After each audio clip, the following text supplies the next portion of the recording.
Well, it's the last show.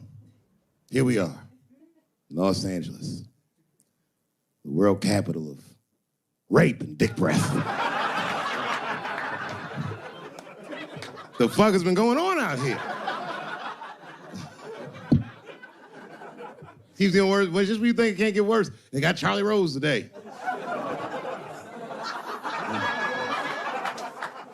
It's gonna be a quiet morning on the news tomorrow.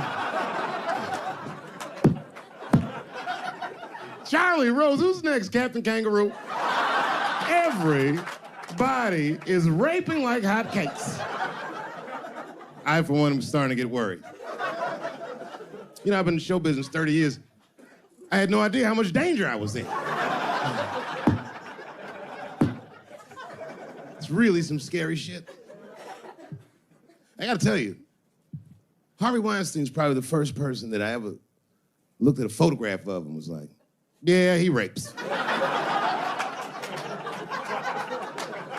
I'm not sure this motherfucker has a choice. Not a handsome man. A lot of meat and extra skin on his face. Yeah, he's ugly. You know the sad part is, he's done so well in life, he probably doesn't know he's ugly. You know, when you're good looking, everybody will tell you, oh, you look wonderful, you're so great looking. But when you're ugly, you gotta figure that shit out for yourself. It's a lot of putting clues together through the years. Why am I not getting in the club? I got all the right shit on.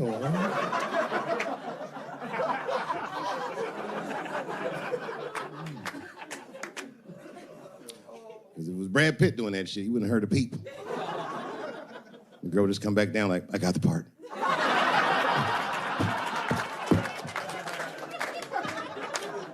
Yuck.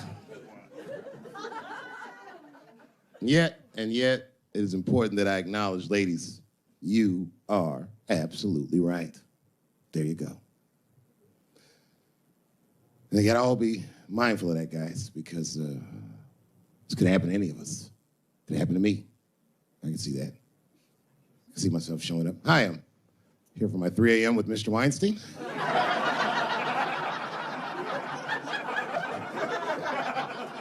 Hey, Harvey, I got your text. I'm here to talk about the script. Seems like it's gonna be hard to read in candlelight, but I guess I could try.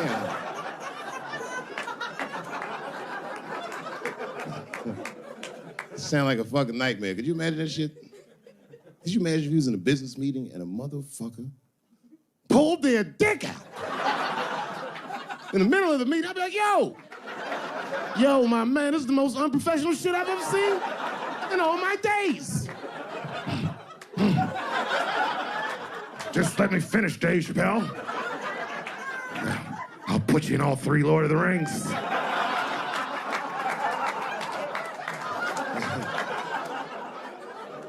Hurry up, nigga. I have other meetings tonight. I have a 4:30 a.m. at Brett Ratner's house, and I believe it's wardrobe fitting.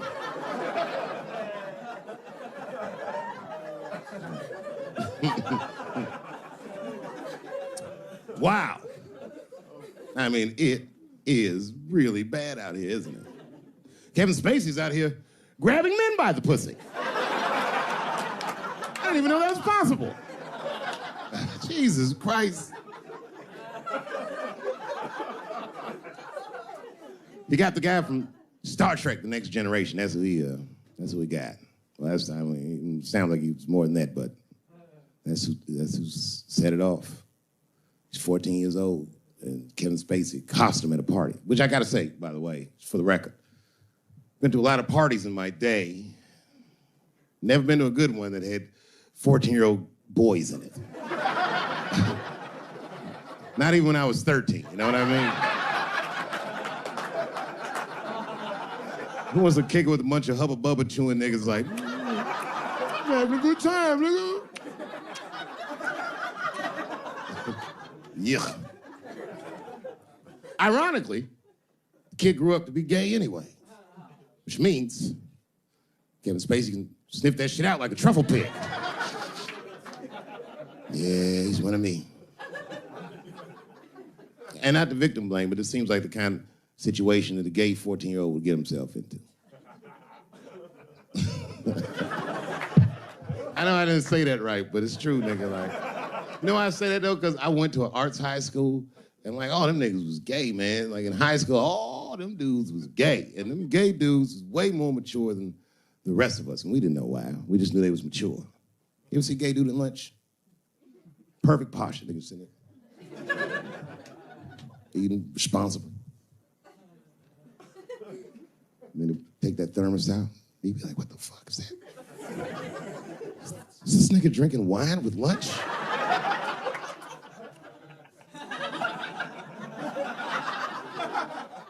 We didn't know what it was. Because we were young boys, we were just trying to figure out who we were. And we didn't realize these gay dudes was fighting to be who they knew they already were. Some impressive shit. They were fearless, the gay kids. Fucking fearless. I've never seen a scared gay dude in my life. What kind of man has no fear? You could be tied up in a hostage situation with a gay dude. Them niggas would still be like, I'm thirsty.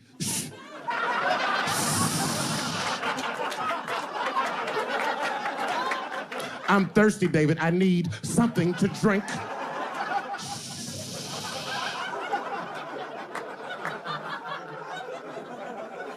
Well, then shoot me. I would rather die of a bullet than dehydration, nigga. I am thirsty. I need some water.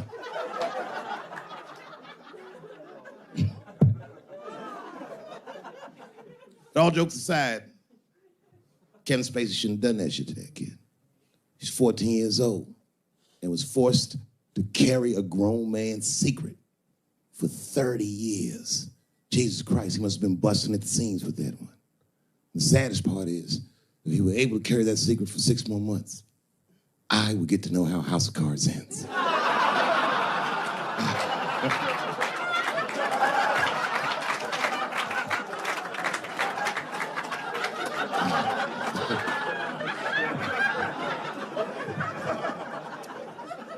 Yep, ladies and gentlemen, these are dark times. New York Times said that Louis C.K. jizzed on his own stomach. You know, I've busted a lot of nuts in my day. None of them were newsworthy. Shit was really gross, because they didn't just say it like I said it. They didn't just say jizz on the stomach. They said it in that fucking Pulitzer Prize-winning style that the New York Times has. It was very descriptive, like, you know what I mean? Louis C.K.'s semen shot out like a volcano of misogyny, slowly drizzling down like lava, covering his freckled penis as it slowly dripped to a fiery crown of red hair. Jesus Christ, I'm trying to eat some huevos rancheros and these niggas is...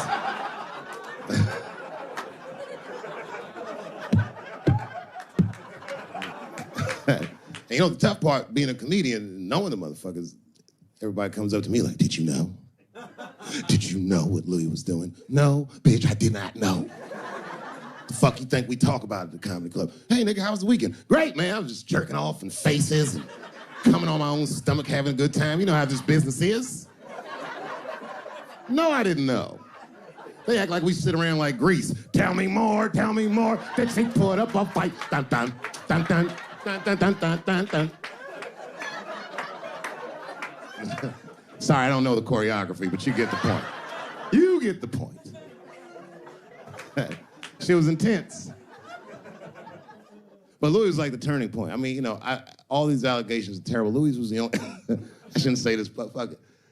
His allegation was the only one that made me, like, laugh.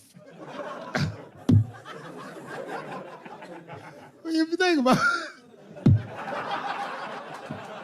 because all his friends is reading it, and he's jerking off, and he's surprising people. He's surprising me.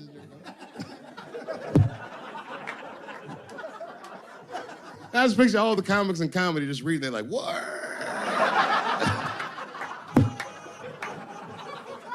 It's terrible. I know it's terrible. I'm sorry, ladies. You're right. You are right.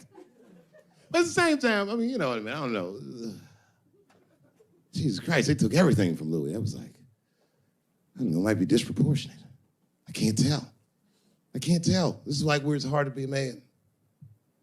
One lady said, Louis C.K. masturbating in front of me ruined my comedy dreams. Word. Well, then I dare say, madam, you may have never had a dream. Come on, man, that's a brittle spirit.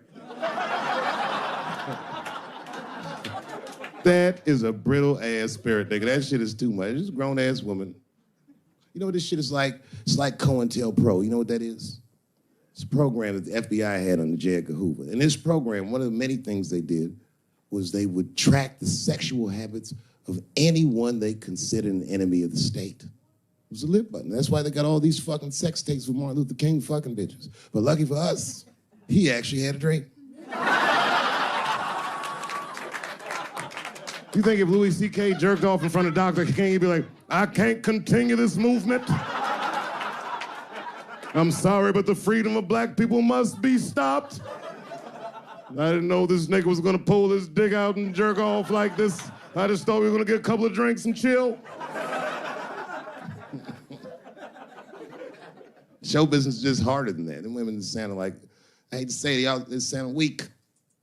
I know it sounds fucked up, I'm not supposed to say that, but one of these ladies was like, Louis C.K. was masturbating while I was on the phone with him. Bitch, you don't know how to hang up a phone?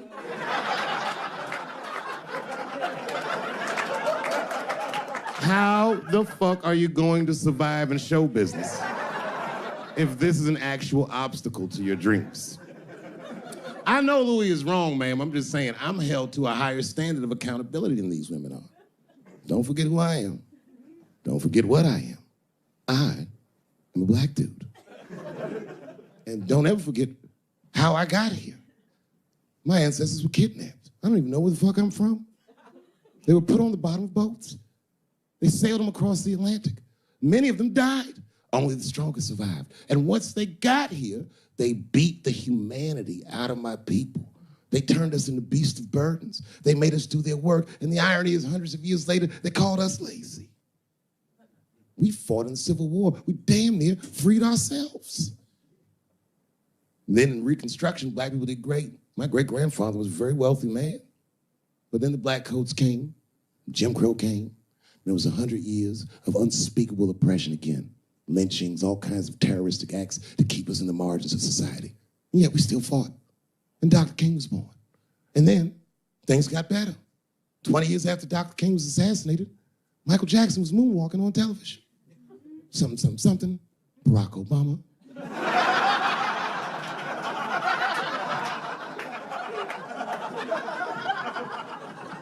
Donald Trump, and now here we all are. 400-year nightmare. Took us 400 years to figure out as a people that white people's weakness the whole time was kneeling during their national anthem. That's a brittle spirit. That's right, nigga. On the rock, it's regular. Ah! Ah! What are you doing, nigga? Stand up!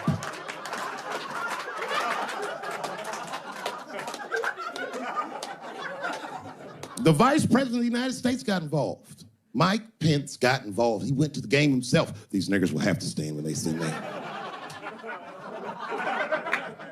And all them football players looked up in the stands and saw Mike Pence. Is that Mike Pence? Come on, y'all. Wu-Tang. Pow! Whoa! Foiled. Brittle spirit.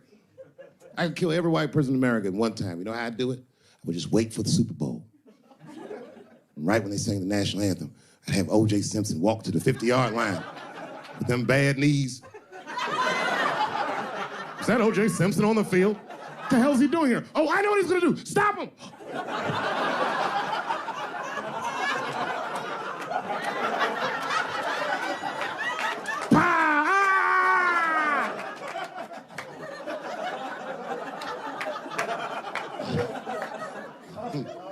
You gotta man the fuck up, y'all. I don't mean to be disrespectful, because, man, I know you're upset what I said, but, you know, I know you're right, but come on, baby, it's me. I was right once. Remember that? Does anybody remember when I was, like, missing from show business for 12 years? Remember when I had like this really popular show and I quit? I remember I walked away from $50 million. A lot harder than walking away from Louis' freckled dick.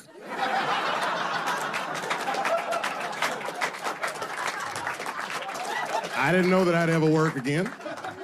And yet here I am tonight. Did my dream die? No. I remember that shit. You don't remember that when I quit my show? Remember I went on the way out the door, I said, something's wrong in Hollywood. I believe they said I smoked crack. That's right, I remember. Remember they called me crazy. So really, you know, you're right, ladies. Congratulations. Enjoy it. And they're coming for you, bitches. They're coming for you. One person that's uncomfortable, you know who's the most uncomfortable motherfucker in the room? The nigga that's right. I was right at an orgy once. Nobody fucked me.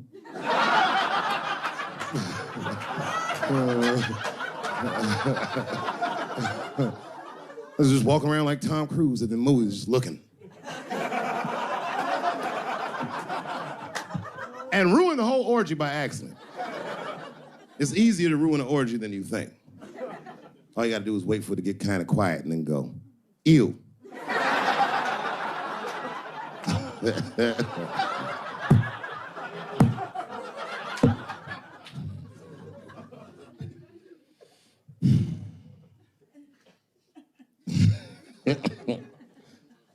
I know I feel bad.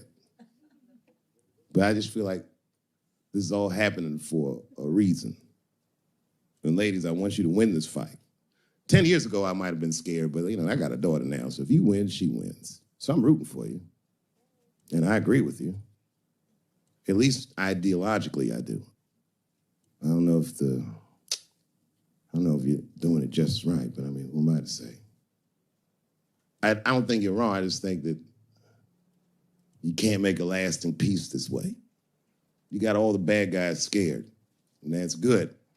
But the minute they're not scared anymore, it will get worse than it was before. Fear does not make lasting peace.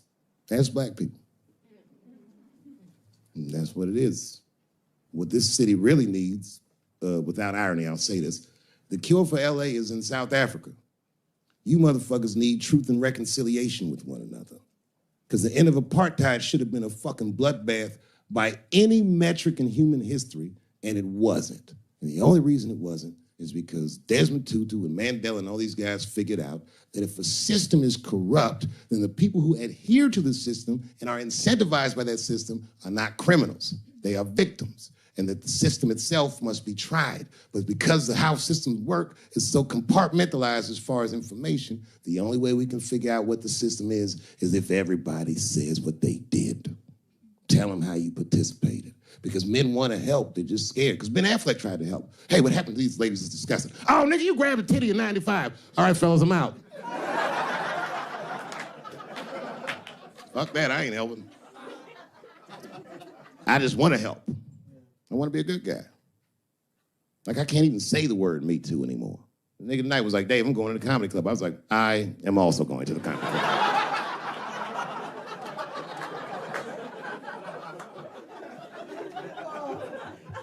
And I didn't even know it was happening, but I guess I became like a feminist in the last 3 weeks because I can't watch porn the same.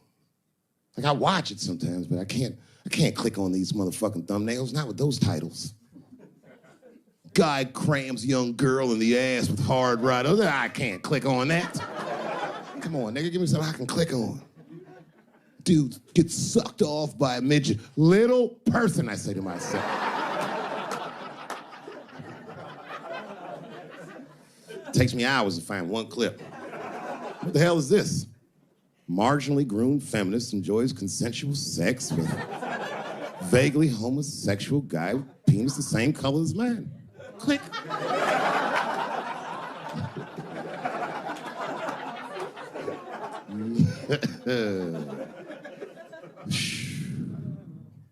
You notice a lot of black dudes haven't been getting Me Too. I don't want to jinx myself. You know why, though? Obviously, black women go through the same thing, right? The reason is because black women from slavery won't tell on us because they know that no matter how bad we black dudes are, white dudes are very mean. They're scared to see us get punished. My wife is Asian. She'd tell on me in a goddamn second.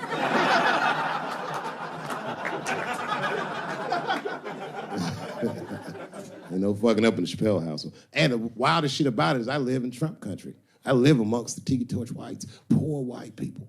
And I'm rich. If it's ever pitchfork time, nigga, I'm in a lot of trouble. And nobody in my family believes me. I be trying to tell the kids, man, we gotta run these drills. They're like, we don't want to run your stupid drills. Too bad, son, you have to. Tiki torch whites come upside, what are you guys supposed to do? Come on, Dad, what are you guys supposed to do? Squint our eyes and stand next to Mom. That's right.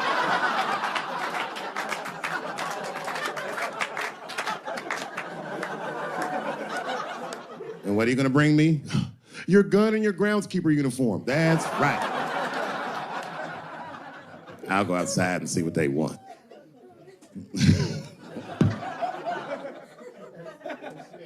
It is wild, bro. Where you from, man?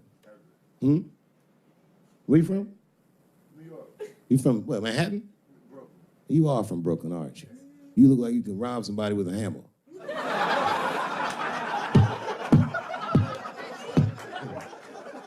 Brooklyn niggas rob you with shit they find around the house. I just got stabbed with a toothbrush. This nigga must be from Brooklyn.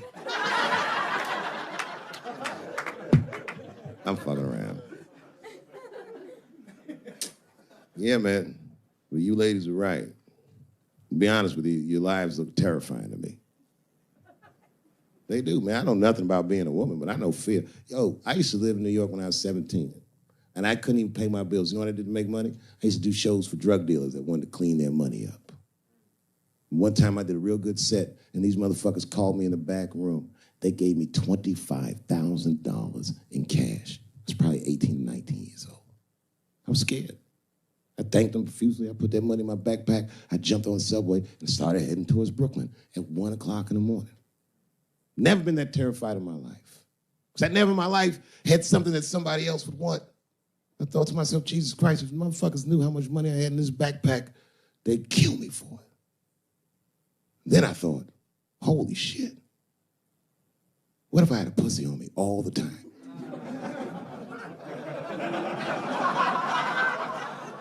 That's what women are dealing with. I'm gonna tell you right now. It's real talk. If them same drug dealers gave me a pussy and said, put this in your backpack and take it to Brooklyn, I'd be like, nigga, I can't accept this.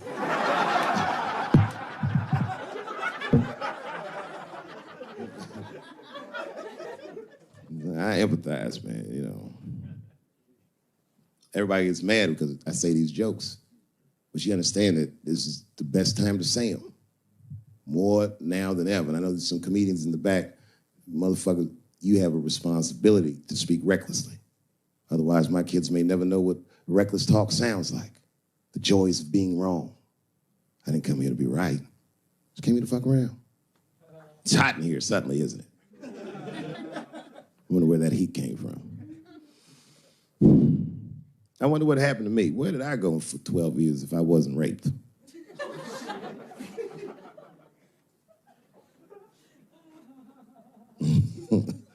Maybe there's something else going on. Maybe these rapes aren't even the worst of it. Wouldn't that be something?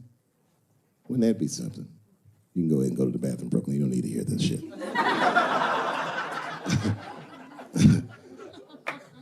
You see that motherfucker right there? He's under an enormous amount of pressure. He is. Just being big and black with that hairdo, nigga, you motherfucker's a suspect for everything. Except white-collar crime.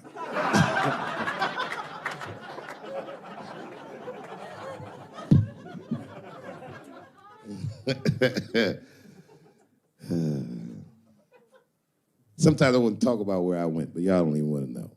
I was gone for a long time, nigga. I was in the upside down.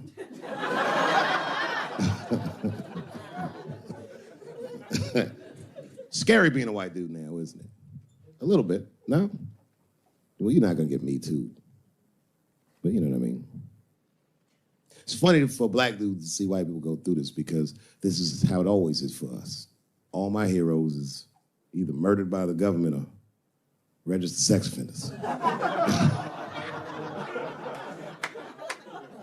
Sad, I know, man. But we've already been through it, like Michael Jackson. Remember when they said all that shit about Michael Jackson? They never proved anything till his dying day, but they said that he did some very heinous things.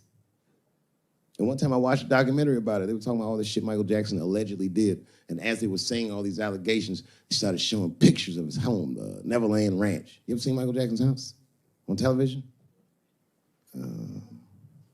Well, the short of it is, there's a lot of things for kids to do with that place.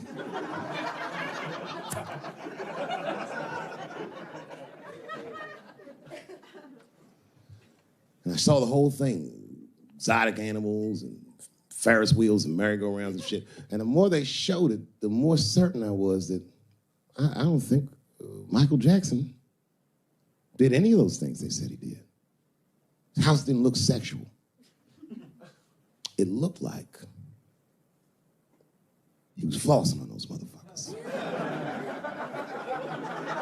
It didn't look like he was trying to fuck kids. It looked like he's just trying to impress them. Like, this nigga's Jay-Z for kids. Like, he's just walking through his house. This is my cotton candy machine. It makes 3 tons of cotton candy a day. You know, all the cotton candy you want. This closet is filled with nothing but custom-made karate slippers. Isn't that cool? Shall I have my monkey bring us more cupcakes? Hey guys, let's watch a movie. What movie do you want to see? Home Alone. Oh, no, don't touch the DVD player. Macaulay Culkin's here, he can act it out. Come on, Macaulay. Act out Home Alone for my guest. And them kids was like, man, you are all right, mister. This is fantastic, man. We had you all wrong. All wrong? What? I don't understand. What do you mean? Huh? Oh, well, you know, man, we thought it was going to be the usual. Like, you're going to have us come over and give us some wine cooler and, you know, suck our dicks. What? Suck your dick? You faggot-ass kids. Why trying to suck your dick, nigga? I was trying to show you a better life.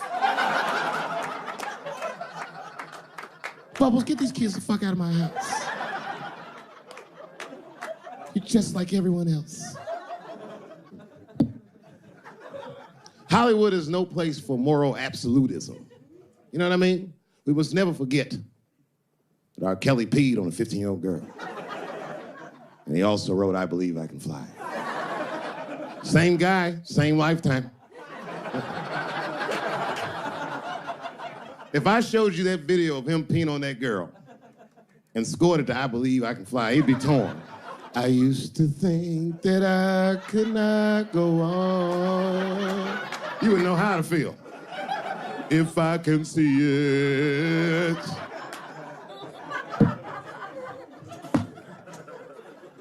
It's okay, my career ended many years ago.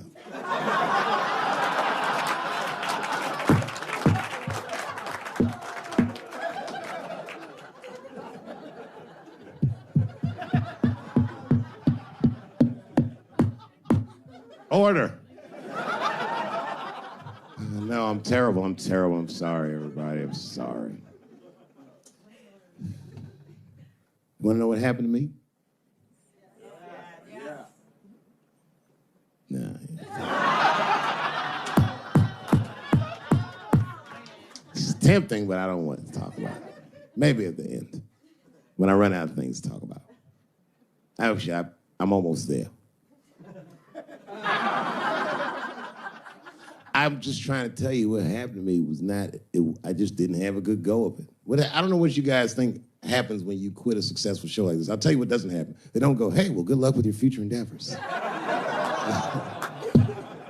That's not what happens. It was cold out there. For real, I had to watch it all go down without me.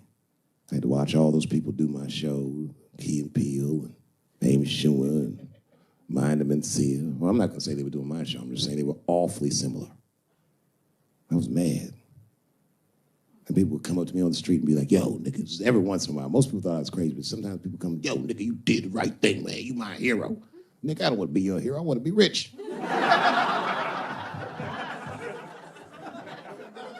Never choose to be a hero, because heroes die uncomfortable deaths. All I wanted to be was Paul Revere. I just needed one heroic moment, you understand? Paul Revere's ride was only one night. And then 40 years of him being like, hey, y'all, remember that time everybody was asleep and I was up and the British was coming?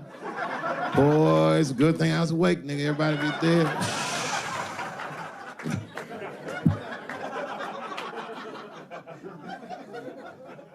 That's why I want to start a GoFundMe for Colin Kaepernick. I do, man. I'm fascinated with him. I want to make sure he never has to play football again. He can if he wants to.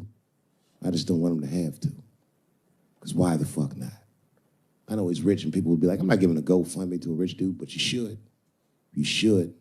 Because that motherfucker's life was going great. He's so light-skinned, he didn't even have to say he was black. And yet, he took a knee during that anthem for us. Thought about us when things were going good, when his belly was full, when he didn't think about his livelihood or any of that, and they took his livelihood away from him. I'm like, man, that shouldn't be the way it is. Every fucking person that takes a stand for somebody else always gets beat down, and we watch it. Over and over and over again, we watch it. But we should pay those motherfuckers for blowing the whistle because they make our lives better. And we could change the narrative. We could make one motherfucker have a good outcome for doing the right thing. And that would make another motherfucker be brave enough to do the right thing. And if you did that, the niggas like Harvey Weinstein wouldn't rape for 40 years because bitch went a stupid-ass part. We should take care of each other. Wouldn't it be nice to be like, remember that time they was gonna kill Jesus, but then he got all that money?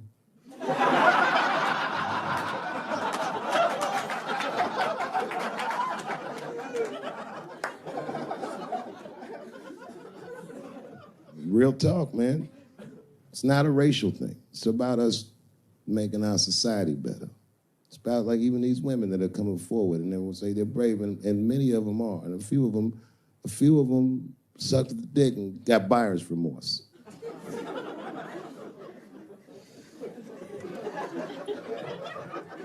Yo, that's a huge omission from this narrative. This wouldn't have gone this far if some women weren't willing to do it. You can't ask every woman to hold the line. Some women can carry things heavier than others. So we should fight for one another. We should forgive the ones of us that are weaker and support the ones of us that are stronger. And then we can beat the thing. When you guys keep going after individuals, the system is going to stay intact. You have to have men on your side. And I'm telling you right now, you're going to have a lot of imperfect allies. I'll tell you what happened, but I can't say it directly. There's a book, to me, that encapsulates my entire experience before I left the show. And the book is called Pimp. It's written by a guy named Iceberg Slim. Yeah, bring it up here. This is Matthew. Matthew is from France. He's white. And yet, he has an original copy of this book written by a black American who was a pimp in the 40s. Iceberg Slim, his real name was Robert Beck. He got the name Iceberg because he was in a bar in Chicago and there was a shootout in the bar and a bullet went to this nigga's hat and he still finished his drink.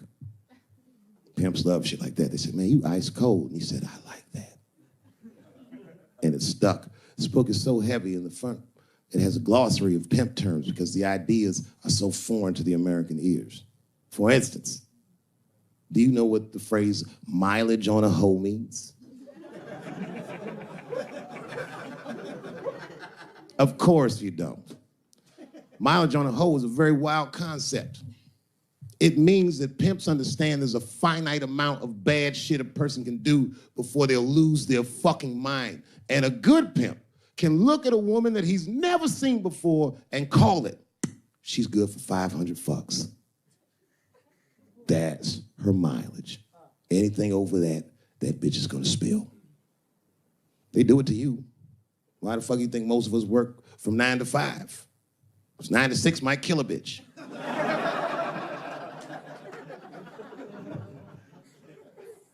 Iceberg Slim was the one that broke down what a bottom bitch was. Does anyone know what a bottom bitch is? Anyone? What's a bottom bitch, sir? It's your prostitute that's the best out of all of them, that brings in the most money. That's right. That's exactly right. Are you black?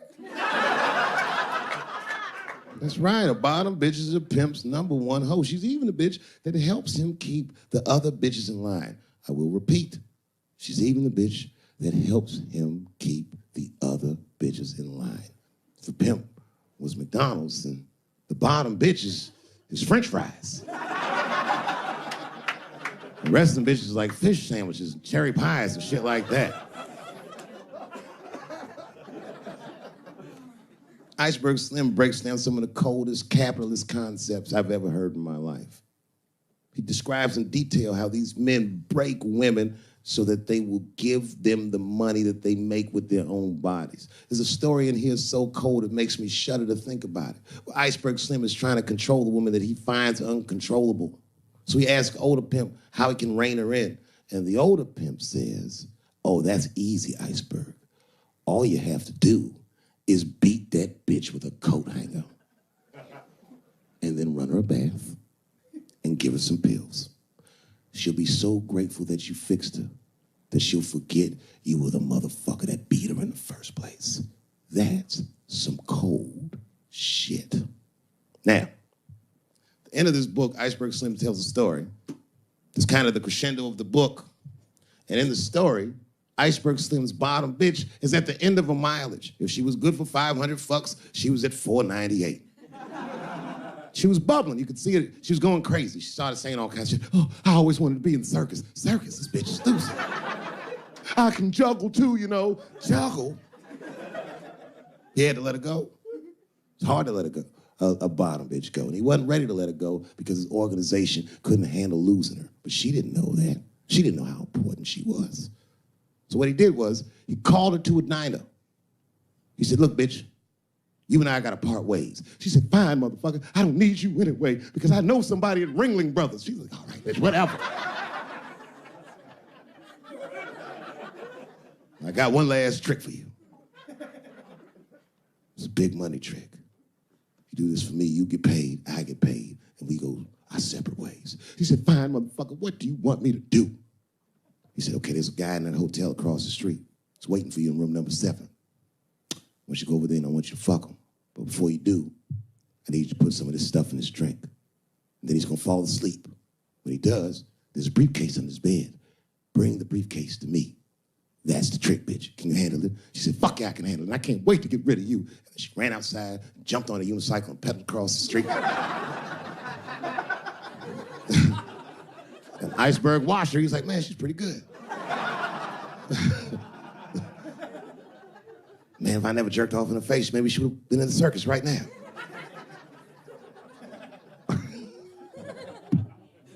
And she runs up to the motel steps and she disappears in room number 7. And she's gone for a real long time. Real long time. So long, in fact, that Iceberg got a little worried. But then, suddenly, she came back. He said, what's going on, bitch? Where's the briefcase? She said, I didn't get it, Daddy. He said, what do you mean you didn't get the briefcase, bitch? What's wrong with you? She said, oh, I did everything you said, but that man don't look right. Something wrong, Daddy. He said, what do you mean something's wrong, bitch? Did you put that stuff in his drink? She said, I did everything you said, Daddy. I put all of it in his drink. He said, wait a minute, bitch. Wait a minute. You put all of it in his drink? Now he had to see for himself. So the two of them go across the street to the motel, and they go into room number 7, and on the bed, laying lifelessly, is the white man that she was supposed to fuck. And Iceberg said, you right, bitch, she don't look good. What the fuck? So he called a friend of his that was a doctor that was close by. And the doctor came in, gave the guy a thorough examination, and told them both what was obvious. Slim, this motherfucker is dead. Oh, God, Daddy. Oh, no. Oh, no, we killed him. He said, calm down, bitch. We didn't do anything. You killed this motherfucker. And then he reached under the bed and he grabbed the briefcase. He popped it open. It was filled with money. More money than any of them had ever seen. And Iceberg took a little bit of the money and gave it to the doctor, and the doctor left discreetly. All right, bitch, let me think. I can fix this for you. I know somebody I can call. But if I call him, I'm gonna owe these motherfuckers a big favor. Oh, God, Daddy, please. I don't want to go to jail. Neither do I, bitch, so will you shut up? She picked up the phone. She heard him mumbling on the phone a little bit. He hung up the phone, and she was pacing the room, and he was just standing there cool, and they were waiting, and suddenly A van pulled up downstairs. Two guys get out with a carpet. They walk upstairs. They roll that carpet out on the floor. They throw the body in the carpet. They roll that motherfucker up like a burrito. They pick that shit up, and they throw it in the back of the van.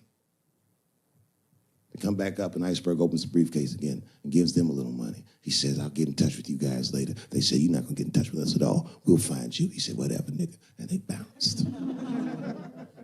Oh, God, Daddy, oh, God. He says, relax, bitch. Listen, we getting the fuck out of here. You go downstairs, you get the car. We got to leave separately. She went, she got the car. Iceberg grabbed that briefcase, waited a few minutes, looked out the window, and then he went down with her. They both got in the car, and they drove off. She was a blubbering mess. Oh, you did all this shit. He said, I told you, bitch, we didn't do anything. You killed a motherfucker, and I cleaned him up.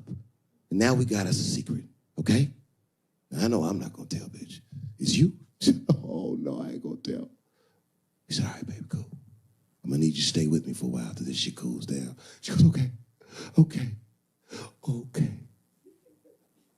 That's the game. That's how the whole shit works, ladies. You understand? This bitch was at the end of her mileage. She was at 498. She ended up tricking for Iceberg for another 6 months. She must have turned another 200 tricks for him. Do you understand? That's some cold shit. And the cold shit about it is that the dead guy on the bed wasn't even dead at all. This motherfucker was just a friend of Iceberg's acting like he's asleep.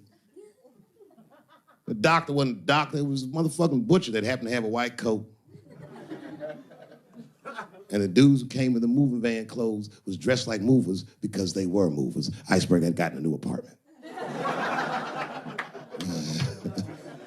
And the bag of money was Iceberg's money in the first place. The money he got from all those women. That's a cold game. That's the motherfucking capitalist manifesto. And that's why I went to South Africa. So now we got us a little secret, bitch.